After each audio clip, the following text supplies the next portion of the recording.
This podcast encourages and empowers you to create your own unique real story, develop your own unique real statement, and discover your own unique real self. The power is yours. Good night, Glendalynn Dixon. How are you doing on this wonderful, beautiful night? I am having a lovely night watching the sunset over the river. It's beautiful. That's wonderful. What part of the world are you in right now? So I am just outside of London, Ontario, in Canada, and that is smack dab between Detroit, Michigan, and Toronto, Ontario. Sweet. I've been there, actually. Yeah. Okay. Yeah. It's great. It's a great place. Yes, it's lovely. I could not be happier living where we're at right now. Yeah, there's a lot of space, isn't there? Like houses aren't really close there. Yeah, I'm outside. I don't live right inside London, so I'm in the country on a river, and I have no complaints. Oh my gosh, it sounds beautiful. Well, do tell us which of your talents is responsible for us connecting at this specific time in history. I believe the talent that has brought us together is my voice. I can't sing, so not that kind of voice, but after 15 years or so working in data operations, I recently switched gears and I went out on my own as a consultant in change management and leadership.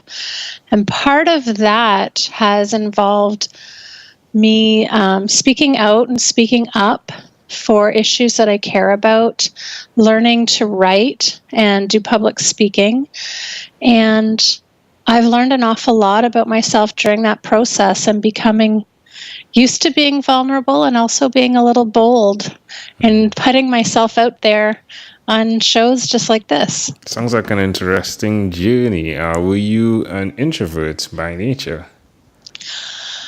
I would say I'm an ambivert. Okay. So I definitely can get lost in quiet time and require recharging away from people. But I also do a lot of activities that involve others, and I also can be energized around people. It's just knowing my balance.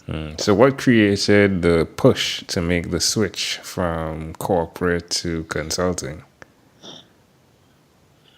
I would say I had done the same type of work for a long time, and I was really lucky to work for many different types of companies.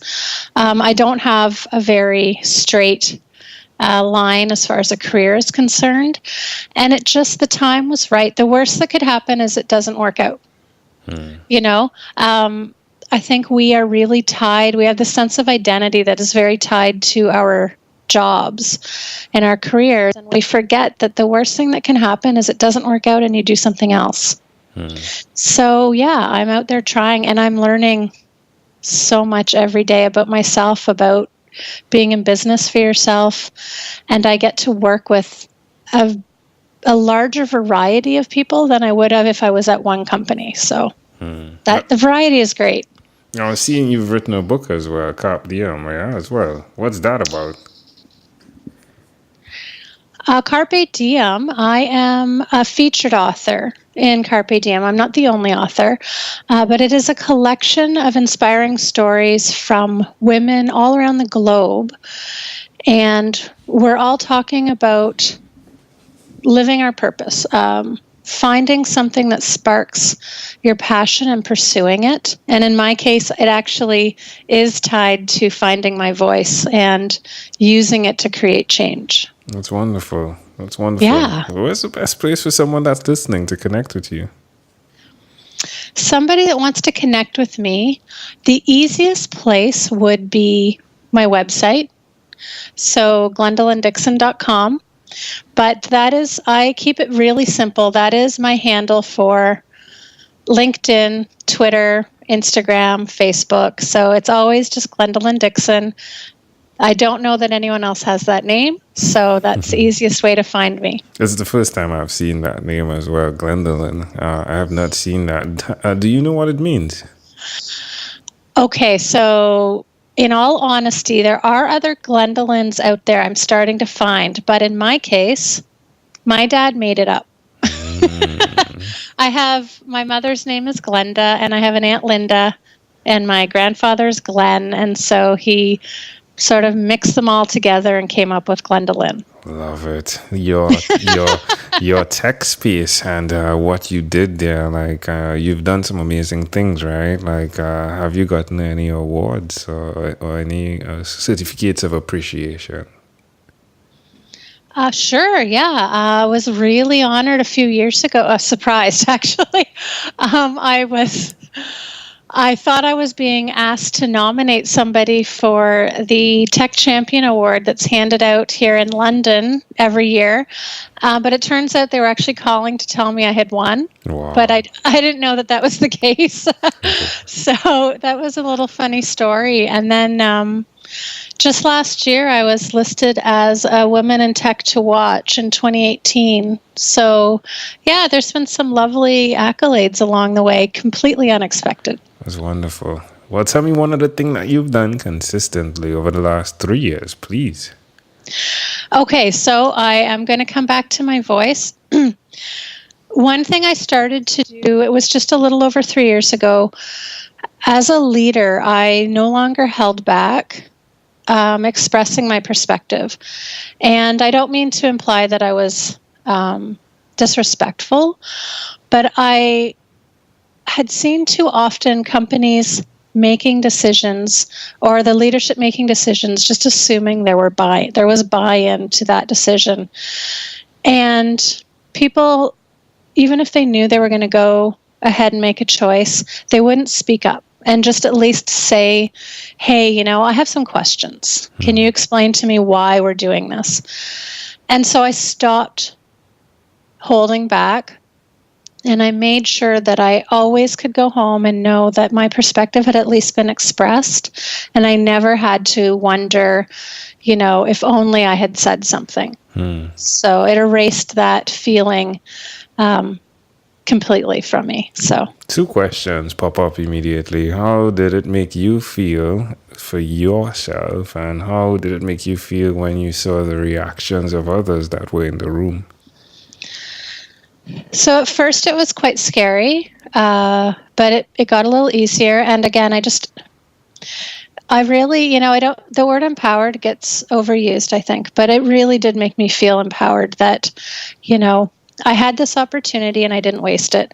And often I would learn something, quite often the conversations that it would spark were really interesting. And even if I didn't change anyone's mind, at least I would have a better understanding. It was not always well received. I'm not going to fool anybody. I think there's a point where we're expected to, sit there and shut up sometimes. So it caught people by surprise. And once they understood that I wasn't trying to be a thorn in anyone's side and I just wanted to ensure there was better understanding, it went a lot smoother. Love it. Amazing audience. You're hearing it live from Glendalynn Dixon. You can connect with her at glendalynndixon.com. We'll definitely have that in the show notes so you can click and get there. Glendalynn, let's switch gears for a moment. Let me now invite you into my time machine that is surrounded with beautiful, warm, blue Caribbean water. Glendalynn, what's your earliest childhood memory? One of the earliest things I remember was, it was, I think, my second birthday. And I was walking down the stairs at my grandparents' house. I had found these huge, oversized stuffed animals that I think were my brother's, but they had sort of hidden them all away as a surprise for me. And I'm trying to carry these things down the stairs, and I'm sort of falling over them at the same time. And it was just such a purely happy moment. Why do you think this memory is so clear? Well, I'm going to go out on a limb and say because it was so happy. Apparently, I was a miserable little child when I first was born. In my early years, I was quite grumpy. Obviously, I can't I can't confirm or deny that being the case. But so if it was true, then I'm going to say it sticks out because it was such a happy time. How do you see that memory connecting to who you are today? If we dig deeper into the steps and going down those steps. I was in over my head, literally, with these great big toys that were too big for me. But I was very determined.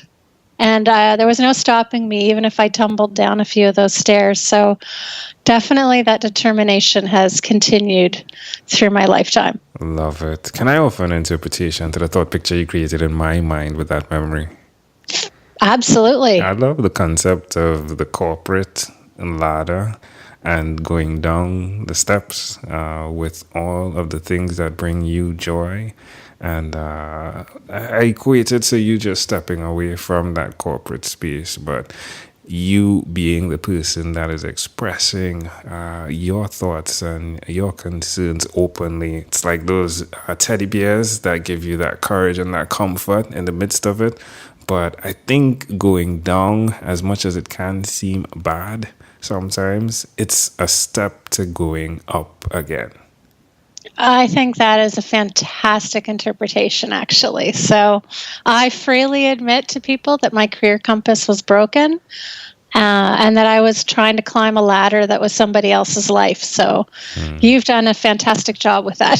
Thank you. It's amazing. All right. Well, if we fast forward to when you were 12 years old, what was your favorite song? Okay, at 12 years old, I was definitely into a sassy version of Janet Jackson.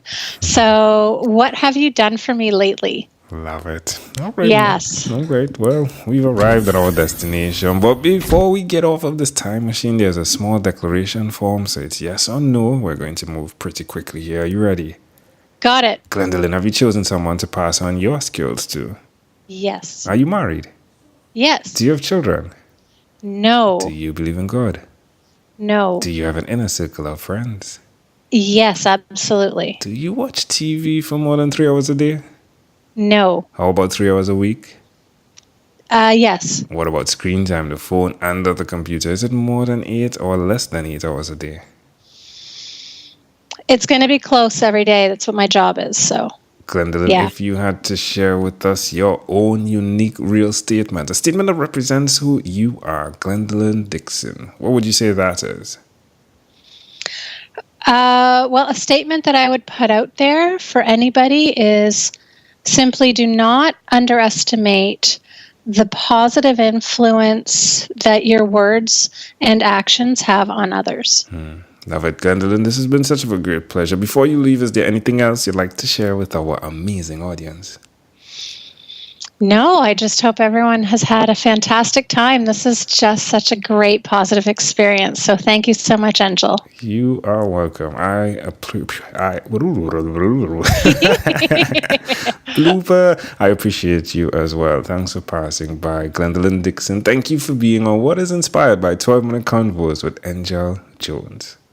Thank you for having me. You're welcome. This segment has been brought to you by Amazon Enterprise.